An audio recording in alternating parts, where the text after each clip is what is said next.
Hi, come in.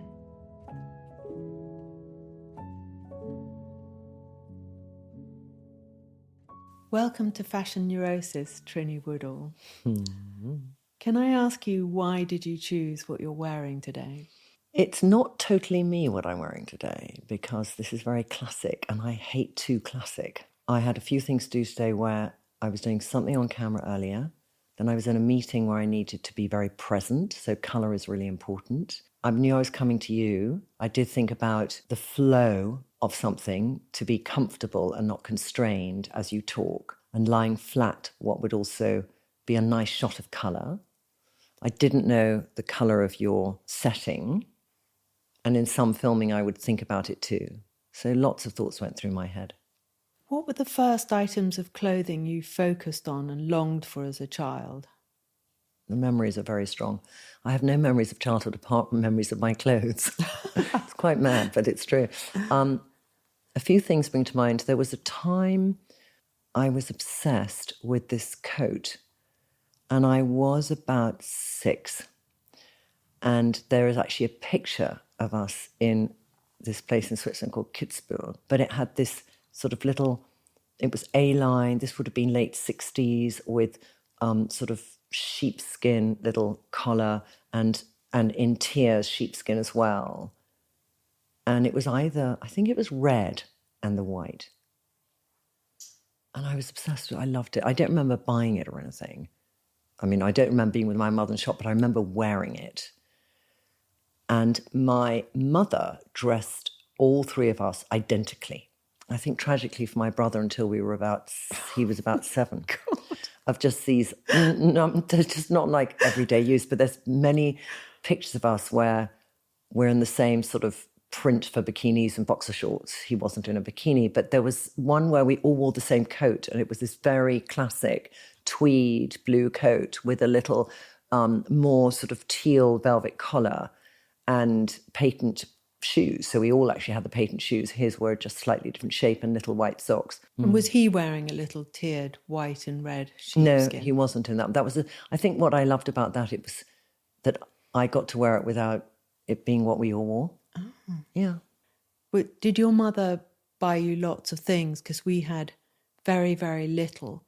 And I remember for some amazing reason, we had a thing each from me and my sister. We had something from Kids in Gear, which was this really trendy shop in the 60s for children. Mm-hmm. And I had these orangey red bell-bottom trousers that was so tight that they acted as a sort of guard.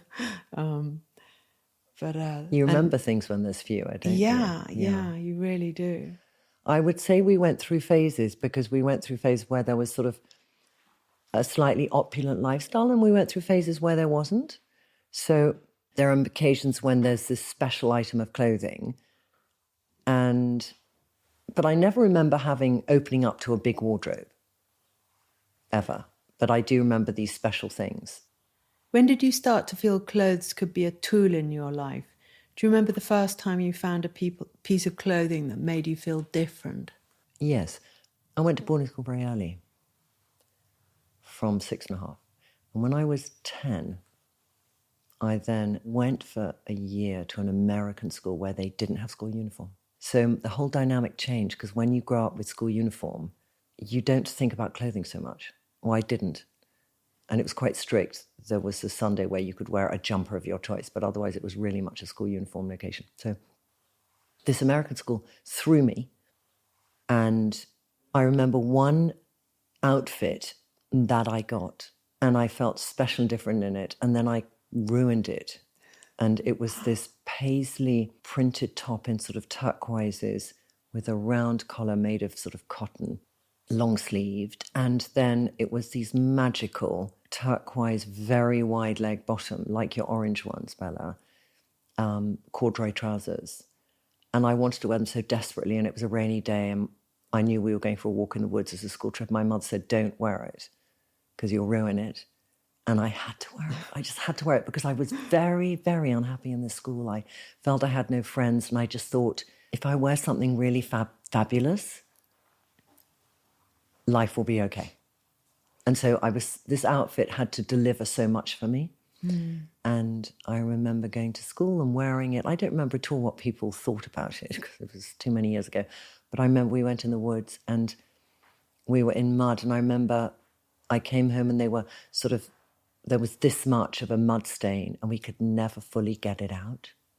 And I was so upset because these were things that it was just the most incredible combination of outfit. And I remember even I wore it with this little chain belt. Whenever I brought them out again, they were slightly spoiled. It's so interesting. I mean, what you say about uniform is I believe in that because our uniform was abolished and I longed for this conformity. And how you describe clothes and how they were almost mood altering because they were about somehow some sort of conformity that made you also visible in a safe way. And it's so ironic that they didn't necessarily even notice what you were wearing, but you had this magic thing and it delivers emotionally. It's always about the emotional feeling. Yeah. It's never really about the physical interpretation. No. It's about protection, or it's about hiding, or it's about being visible. You know. I think I just reinvented not having a school uniform in my fashion brand. My suits are just permutations of uniform. And because we didn't have a tie, which was what I particularly longed for, I just made my own one now and I wear it all the time. I do see your suits in my wardrobe as my uniform. Like I've got to do this BBC thing where I talk about being a CEO as a businesswoman and I'm 3 days of filming, but I have to wear the same thing and I'm going to wear your blue suit, I thought already, because I just want a good colour. It needs to be businesslike, but I need to feel if it's a long day and I'm tired, it won't show through and the colour will take me through the day. Oh, you look so pretty in that pale blue. I love that blue suit. In fact, where do you start with an outfit? Depends what mood I'm in. I think if I wake up and I look in the mirror and I think I feel exhausted, I'll start with my makeup. No, I'll start with my skin and then I'll do my makeup and then I'll think, okay, now I'm ready. And I've got a room, sort of the size of this room, which is my study and my wardrobe. So I'll then, as I'm doing my makeup, I'll sort of cast my eye around the room and think, what am I being inspired to wear? And I'll do it that way. But if I wake up feeling great, I'll go upstairs because my bedroom's downstairs. I'll go upstairs into this room and I'll think, okay, what do I want to bring on today? I'll look at my diary. I'll look at the weather. No, I'll look at the weather first. Very first thing I do, weather. Rain, not rain. And then there's this thing, there's certain things. So if it's below 9 degrees, below 10 degrees, it's a coat. If it's below 15 degrees or 17 degrees, it's a jacket. And then it would be a top. So weather is very important. And colour, what colour I feel. I'm quite drawn by colour. And what I'm doing in my day. So I might, if I'm doing very sort of business day, meeting after meeting, it will probably be some form of a uniform, some form of a suit. It will be some form of shoulder. Shoulder is everything to me. I love that.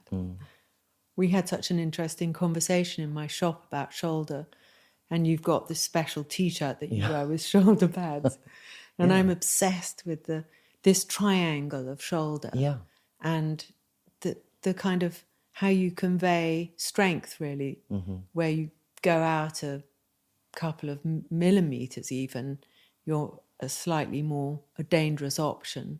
I was dressing something yesterday. I had to do some magazine shoot and there was a dress I was going to put on and I thought, do I put shoulder pads in it? Because it's nearly an automatic reaction to me.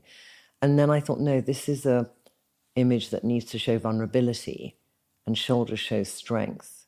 And there's moments when it's like if you're going on a date, how soft is the texture of that fabric and how structured do you want to be? And I'm much more comfortable in structure. I find it safer to be in structure. So to be sexy and soft is far more of a challenge to me than to be structured and safe. And I just... So what's your kind of default? I know you don't really have them, but you seem so sort of you're so analytical about how you wear things, but in a way to go on a date is where you have to discard all your foils and your Or do you? This is the thing. I have a friend of mine who is beautiful, unbelievably clever. She's like the cleverest woman I know. And she is a scientist, but she has a big company. So we were talking about the concept of dating, and she said, Trinny, men don't like sequins, platform boots, big prints they can't understand, and textures that aren't soft. And she's very like this. She'll literally do this. And I'm like, I get that, but that's what I am. So how much do you change what you are to fit in for a first date? And there's a balance between feeling okay to feel a little sexy. There's so many rules around dating. So there's this thing of don't try too hard on a first date, because then you can lean into how you want to feel in terms of what you want to reveal. So I've been challenging myself to do some things differently recently. So I went out last Friday and somebody had set me up, and it was 4 of us. And I had done this little Closet Confessions, which is this filming I do with Chloe, who's curvy shape, different from me. And we did dressing for a date. And I shared with her the challenge of, I don't know how to dress for a date. I'm recently single and I haven't done it for years. And it was how, it's about undoing that top button. I hate to undo the top button. Same, yeah. We don't like to undo. The top button means everything. It means structure. It means sharpness. It means so much. So to undo the top button and then to wear a fitted dress, really no. But I did then on Friday think, I texted this woman. I said, what are you wearing? She said, I'm wearing a red fitted dress. So I thought, okay. So I put on this leopard fitted dress. Wow. With leopard shoes, a leopard bag, and a leopard jacket. I thought, fuck it. I just thought, this is me. I love to lean in. If I lean into a print, it's leopard. So I did. And the dress was a £39 dress from Zara. The jacket was a Stella McCartney 5 seasons ago or 5 years ago, where I have a gilet from it, and I love the type of size of print. The shoes were a liar and sexy as fuck. And the bag was I don't know what. So I walk into this restaurant and I had felt already, that moment where sometimes getting ready is the best part of it. And when I got ready and I left, I thought, I'm feeling good. When you have that moment, this is good, this is working. And I sat down and I didn't know this person who I was being set up with. So I focused my attentions on talking to the other 2 people a bit, but sort of politely including them in the conversation. But I noticed they couldn't stop looking. And I thought this was a good one. I don't know if I like them or not, but I just thought that was a good one. That was actually a good decision, because I showed a feminine side, but I had a jacket. A leopard print is something that my friend might say, men can't understand print so well, but leopard print doesn't sit there. It sits somewhere else. So it was also, men, you just never know, and I think the more you kind of reduce anyone, then the less chance you have of having some sort of connection. But yes, but then in a way, it's that balance, Bella, isn't it? Between this is me, hi. So let's cut out the chaff at the get-go. And if they can't deal with this element, which I'm going to bring in at some stage of the conversation, or have it at the beginning, then they're not for me. Yeah. I think I don't undo the top button, but I like to wear something that I could imagine someone touching and would feel great, like the silk shirt. Exactly. So you have that sensorial. Yeah. Tight but sensorial. I mean, fitted but...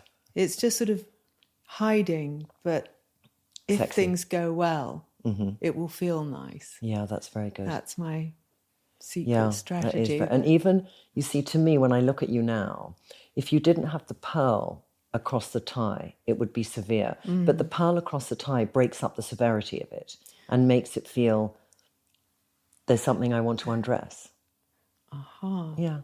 I'll go on a date with you then. All right, darling.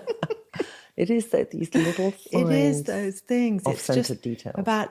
Sometimes it's just luminosity that you get into someone's head, or even if you don't, you sort of think, oh, maybe I'm vaguely, some of that light has caught, and it's something to think about, even if nothing goes anywhere. So how many silk shirts are you making? Well, as many as possible, because it took... Did you make this one? Yeah, this is Why mine. did I not see this one? Because the colour is everything on this one. Yeah.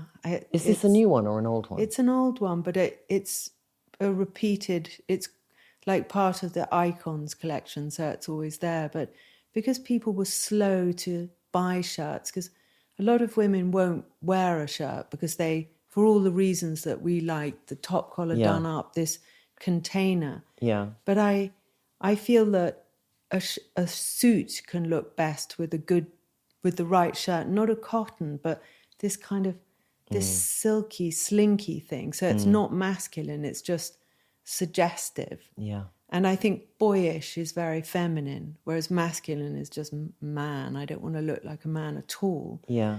But I look more feminine as a boy, and I love to create that for other So people. true. Boyish as opposed to mannish. Mannish is like, no way. Yeah. It's Whereas I for can myself. sometimes do more mannish than boyish when I'm just wanting to, probably a part of me saying, please don't mess with me because I'm going to fuck with you. You know, there's an element of, like going to investor meetings, I would definitely say I dress mannish, not boyish. Because I do the opposite. Yeah. When I go to investor meetings, I think one of my strengths is to be sort of not testosterone, not head to head. Yeah. They can do that.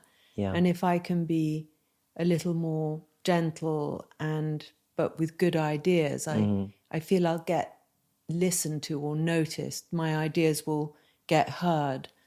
And now I believe that. It seems, anyway, they're all very polite and Can I analyse you now? Yeah. Because I'd say from that one still needs the wily way of a femininity of a woman to deal in a man's world. I completely agree. Okay. Whereas I want to find the man who doesn't believe that still, and the other ones I will discard. So when they want to put me in this role of seeing me as a woman as opposed to a person, I feel my most confrontative because I'm a person coming to you for investment. I'm not a woman coming to you for investment. So I probably maybe would have had more success because I went to, I wrote to 250 people, I went to 50 investors and I got one investment. But I got the right investor. And I got somebody who knew what I was. And the thing is, you are what you dress like in that regard. So they're going to get what you are, and I will get what I am. Yeah, I know exactly what you're saying. And in a way, the person who invested in me, he's quite aesthetic. He likes product, he likes a look. Yeah. And I felt he like... speaks your language. He gets me. Yeah. Even if we're so different. And so that was a kind of communal language. And it's I feel like when I go into those rooms full of men, that they possibly think I don't really understand her, but she's on to something. Yeah. I hope they do anyway. But that's what I hope, because I can't do their thing, but I know I can do mine. So I try to do the best version of my communication, which is about illuminating ideas and showing that I'm willing to make compromises. Whereas I don't want to compromise. Well, nor do I, but I don't think anyone does. But I want to get ahead. I want to move forward. And to make it happen. Yeah. And sometimes one has to. Do you have any obsessions at the moment? With what kind of things? Well, I mean, you seem like someone who potentially you have loads and you're so noticing. But is there anything uppermost at the moment? Have you got like a particular pet? I mean, one of my obsessions at the moment is actually your tinted moisturizer, the BFF, because it's so effective. I put it on and it's like retouch. I mean, as much as Okay, good as that's I nice. can get at I'm this glad you're point, but obsessed it's with just it. fantastic. I've got obsessions on... What have I got obsessions on? I can be obsessed with clothes. I can be obsessed with the concept of something I want to have in my wardrobe that I feel is missing. And then I can think, okay, let me go on a quest of what that is. I can be very obsessed in my Wednesday MPD meetings of what I'm developing next and be really obsessed about, because for me, skincare is always about doing something truly innovative. Like makeup isn't, because everyone's done nearly everything in makeup. So you might bring out something where it's just a different texture slightly, but you're still not reinventing a lipstick, you know. So maybe it's that it's just a beautiful color and the texture is actually just using some more ingredients, and then you've got a beautiful thing it comes in. If I were to ever do a lipstick, you know, which I don't do right now. But skincare, it starts with an idea, and then I become obsessed to find the solution for that idea. So usually I either find an incredible ingredient and I think, what is that going to really work in? So I found this. I was researching stress a few years ago and the effect of stress on our skin.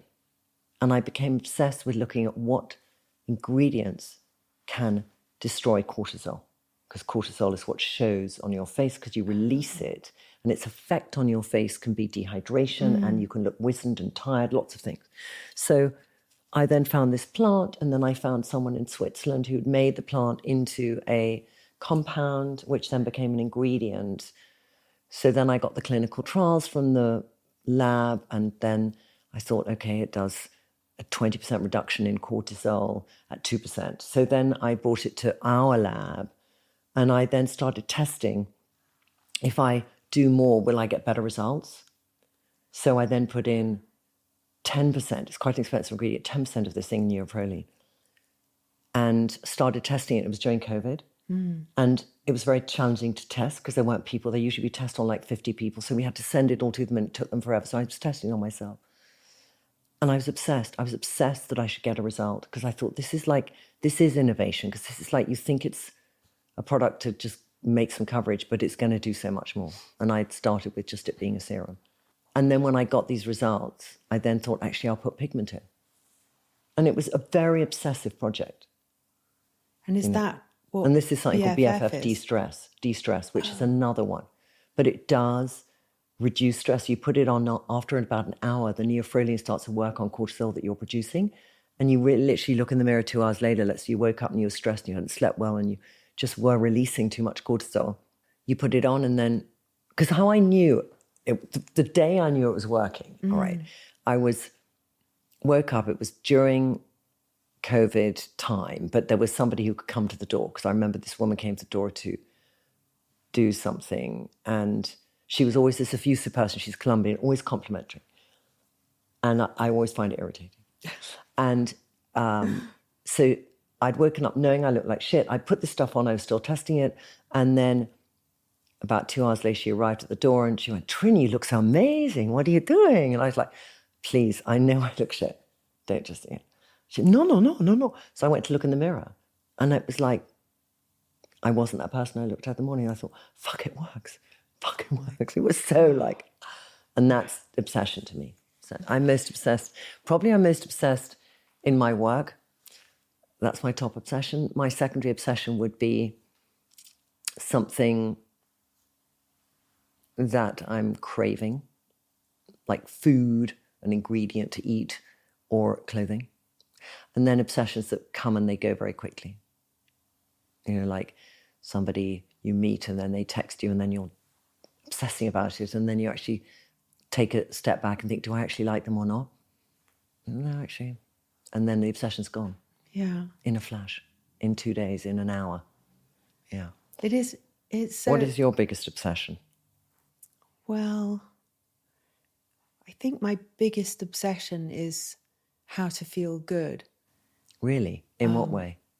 Well, in any way I can that makes me feel grounded, centered, and energetic. Mm-hmm. And at the moment, I'm really stressed, and I feel very like, I need some of that de-stress PFF, too much cortisol. So What's stressing you the most? I've got sort of in every area, maybe apart from romantically, I'm stressed. Mm-hmm. And but I know that I want to go forward, and I want to be kind of excited and connected and to do the next thing. So I then think, what can I do? What of all the things that I've learned to do that make me feel sort of centered and grounded? And I have actually learned to do loads of things. So at the moment, I'm obsessed with that. Doing things that make you feel centered and grounded? Yeah, or... and then if I can get back to that space, then I feel I can do anything. I have huge drive. But I've started to notice that drive isn't everything, because you can drive and then suddenly you've got anywhere. Nothing. It's empty. And so there are all sorts of different things. But even knowing that, instead of I must climb to Mount Olympus and when I get there I'll feel better, which is actually it doesn't necessarily, it's not necessarily the answer. So this is a kind of new phase of, using willpower in a slightly different way. Yeah. Drive without fulfillment is interesting. Because we can be automatically driven because it's in our nature to be driven. Yeah. But it's like it's like you're really hungry and you don't get to have a fulfilling meal. And you need to eat well at the end of it for that drive to not feel empty. And then it's like if we don't get enough REM sleep, because I'm obsessed with sleep at the moment. Right? Mm-hmm. So there's a guy called Matthew Walker, and he wrote this book called Why We Sleep, and he does a 5-part podcast with Andrew Huberman, who does the Huberman Lab. It's a science podcast.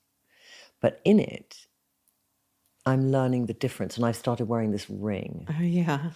I hate those rings. I know. I'm actually fucking loving it. But what it's interesting to do is, when we wake up and we feel anxious and worrying, and sometimes we worry and then we remember less things and we think, God, I didn't remember that, and there is a little bit of that, which is about the stress and where stress sits inside your brain and your short-term versus long-term memories. There's a bit of that. But then if you don't have enough REM sleep, then it's like your brain processor. So at the end of the evening, your brain will decide, what shall I remember and what can I discard? So if you don't back up the hard disk drive, the next day you will compound that feeling of stress. I know that makes complete sense, but I also find if I disregard that entirely, I've slept badly and I think I've slept badly, but I don't necessarily have to be tired. Yeah. Or I can have some of the day where I've got that fake energy. So that's the bit that I'm going to riff off. Yeah. And then I'm a bit more sort of compassionate to self about being slightly gaga the rest of the time. Yeah. And I try out all various tricks. Like I have this analyst who I've seen for about 14 years. And sometimes he says, why don't you try not being tired? And I thought, okay, I'll try it. Mm-hmm. Why not? Yeah. Instead of, I can't, because I spent a lot of time being tired and everything. And I'm trying out all these, it's a bit like sort of ice skating, going all over the place. And so that's why I don't like, I know I obviously haven't got the ring that my friends have got too, but I don't want to get too preoccupied. I think I'm not preoccupied with it. The difference for me is it will make me remember, if I go to sleep an hour earlier and I don't stay up scrolling or whatever I do, I'll feel better the next day. So it prepares me to try it differently the next night. So I find it's more that I will feel propelled to know what to do the next night. But also, I do believe 100% in what you're saying when your therapist says, just say to yourself, I'm not tired, because I can get up, feel exhausted, but think, I know I can take an NM, I'm going to go to the loo, I'll have a cold shower and I'll feel fine. Mm-hmm. And I think that psychological training of your brain to say, switch that mindset, reset, it's incredibly powerful. I met 2 weeks ago, I met Deepak Chopra, all right, and I listened to him about 25 years ago at the Royal Geographical Society, and he said this story, which always stayed with me. And when I met him for the first time ever at this conference, and I said, I remember you telling the story, and he'd remember this story, that 5 or 6 men get down a mine in South Africa and they're stuck, and they're in this mine, and only one of them is wearing a watch, and that person decides that when an hour has passed, he will only tell them half an hour has passed. So in the 10 days they were down there, the other 5 thought they'd been down there 5 days. And he was the only one who died because he knew, and his body knew, how long they'd been there. But the others had a reset from this guy. God, and it just always stuck with me, the ability for our brain to tell our body something different, which is what you're saying or what your therapist is saying. It's like some sort of optimism within that, isn't it? Yeah. On another note, can I ask you, if you fancy someone and you don't like what they're wearing, does it kill your attraction? Or how do you handle it? I generally fancy people's brains. So it sort of doesn't matter. It's like, do they have a sexy brain? And I've been out with so many mixtures of people, some who have an unbelievable sense of humour but weren't classically good looking, an Italian or two who maybe was classically good looking but other bits, they were going to dress well too but didn't have substance. You've been down that road too, I think, Bella. But it is that brain thing. And so I'll notice what they wear, but I won't judge them for what they wear. Yeah. Yeah. Like I was with somebody who wore the same thing every day for 10 years. But I think that's fine. It's more confronting when it's sort of fancy stuff or like a fashiony look, and then it's so embarrassing. And it depends what turns you on. Yeah, it's what true. turns you on? Aesthetics turn you on a little bit. Well, it depends. I mean, I think most people are sort of brain lovers and sapiosexual, I think they call it. And it's so exciting that sometimes people can be just revoltingly dressed, and then because they're clever and funny, it's like an asset being so badly dressed. It is. So I think I don't know how relevant it is. If somebody's too well dressed, that makes me suspicious. If everything's just so perfect, I'm like, there's not going to be much substance here. Substance, or do you think there'll be over-critical or kind of exactingness about their outfit that might spill out over onto your outfit? That's what I'd be worried about. No, I'd just be more... I suppose I'm not then allowing a man to have the same obsessive way that I might put an outfit together. Maybe that's where I'm separating out what I give myself permission to do, but I find challenging for somebody else if they're just everything's so perfect. I don't know. I don't know the answer to that. And how do you feel about being naked? Can you be naked, or do you have to wear something that makes you feel safe, as it were, question. Naked because you've still got something on? Yeah. I had an episode when I was much younger that made me nervous to be naked. And so it was actually a school moment, not a kind of pervy one, but one where it did have an impact. And it was one where I was really quite young, probably 7. And we were at a sort of boarding school, and it was the summer, it was really hot, and we had a water fight, and we were all naked, young girls naked. And the woman below us at the school was called Miss Dunk, never forget her name. And she came upstairs and she said, you have to all go and stand by the gong. And the gong was at the bottom of the staircase. And we started to get dressed. She said, no, as you are. So we all stood naked. It was about sort of 6 a.m. until 8 a.m. when everyone had come down for breakfast, 300 girls.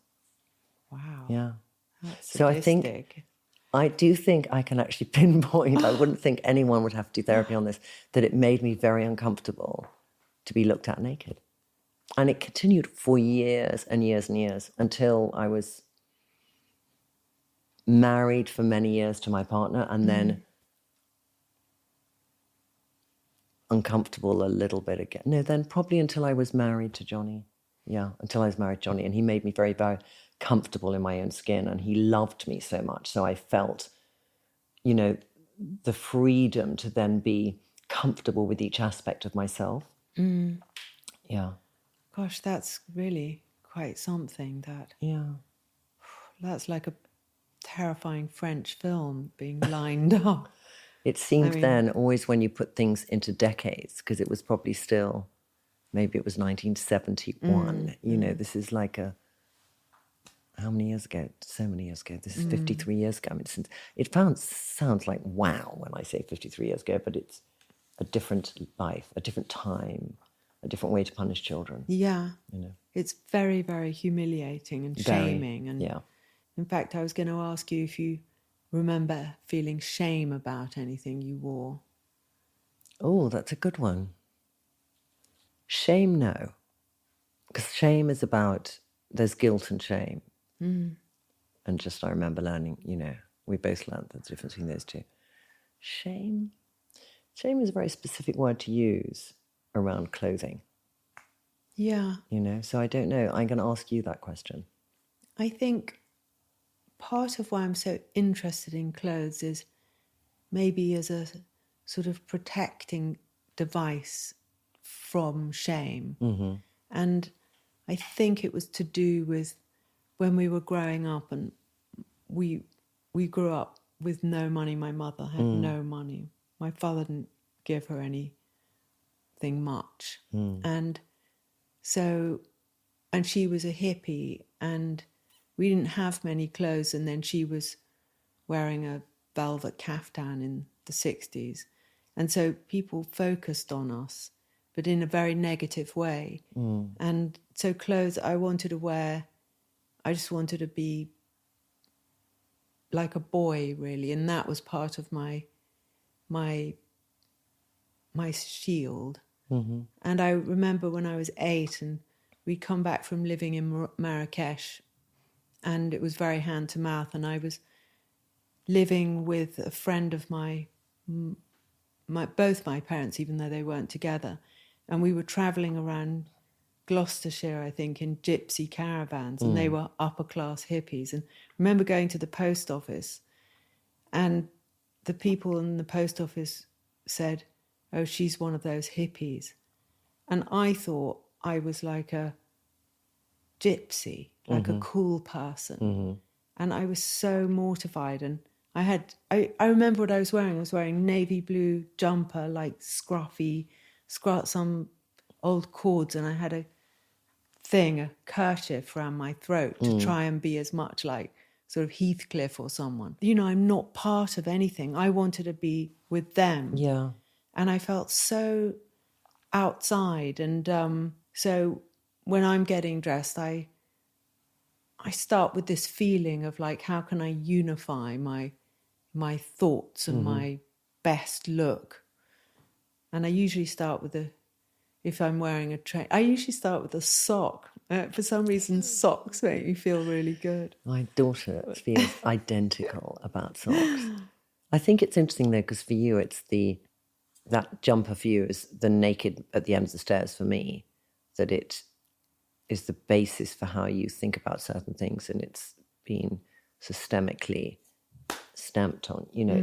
So there's that feeling also, you get from it. At my school, I went to a Steiner school, and the teachers all wore Birkenstocks, and I thought they were the most repulsive things, and I hated them, and I still don't wear them. I've got some that look a bit more trendy, like platforms, but I started to realize that clothes could give you power. They could set you apart from being sort of blanded out from these awful, dull, dreary teachers telling you everything you couldn't do. No one bothered to say what you could. But so if somebody appreciated clothes, it was so much more than that, really. It was like a vote of you.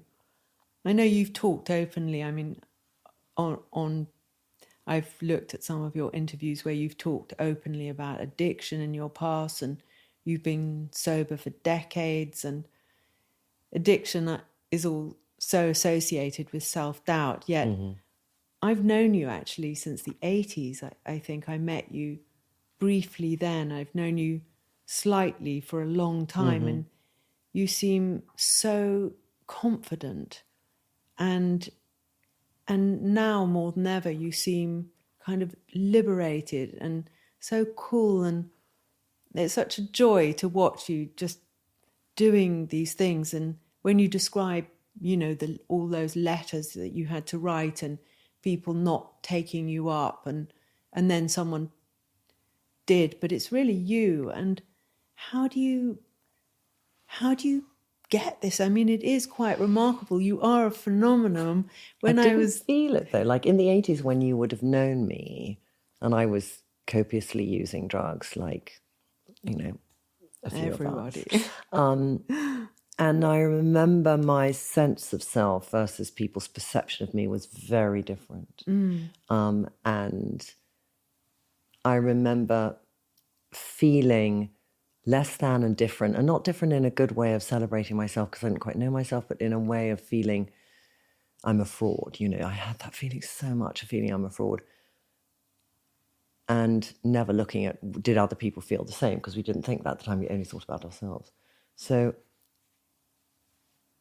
But what do you think kept you going forward? Because I remember meeting you and you saying that you had an accessories business with hair accessories. Yeah. And at the time I was working for Vivienne Westwood, and I thought, how does she know that she can influence people to buy these things? I was really struck because I was working for Vivienne, who was sort of super cool, but I definitely didn't have the confidence to delineate that somebody should buy something that I'd made, not till many years later. Yeah.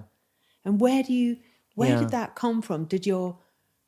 I think it came from feeling different from the people I went to school with. So at boarding school, from like 11 to 16, I was the one living abroad and everyone else lived in England. And I would sort of bring things from abroad. So I liked to be the purveyor of having something different.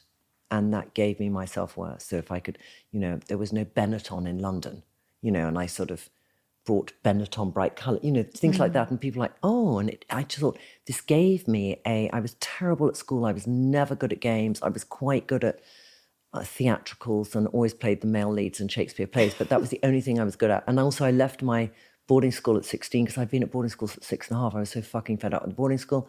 And then I went to Queensgate in London, and my parents were still in Germany. And that's when I started to, and all the girls who were at Queensgate, a lot of them were English, and they all, then 17, 18, they were sort of being a debutante, and we were sort of doing all this stuff together, but I never felt a part of any of these people. But I know some of them thought I was cool, but I didn't. I just felt I wasn't a part of them. But I did have a sense, probably I was more curated in my fashion. So I would go to Annabelle's and wear my dad's Turnbull and Asser pajamas with his covert coat. You know, so I would just wear these things because I didn't have the pretty dress from that shop that used to be Antiquarius that everyone went to. Fielding, something, David Fielding, or, you know, these kind of debutante, or the ones with all the frill from Beecham Place, that woman, you know. Belleville Sassoon. And they would all have these very sort of pretty dresses that their mothers, when they were Debs, would have gone to, you know, it was that kind of historical repetition of dressing. And I didn't have that reference. My mother was not the peacock in our family, my father was, interestingly. Oh, interesting. And so he had far more beautiful clothes than my mother. My mother had lovely clothes, but she didn't care about clothes at all. She was Scottish and didn't care so much about fashion. My father would buy her clothes for her. And then when he stopped doing that, she just bought okay, boring, sweet things, but nothing like, you know, grabby. But my dad would, you know, always brush his suits at night and polish his shoes. And he had this real sense of colour and proportion and everything. So that's probably why I borrowed his clothes and not my mother's. That's so good. So that was very different. They were all in Belleville Sassoon, and I was in my dad's pyjamas.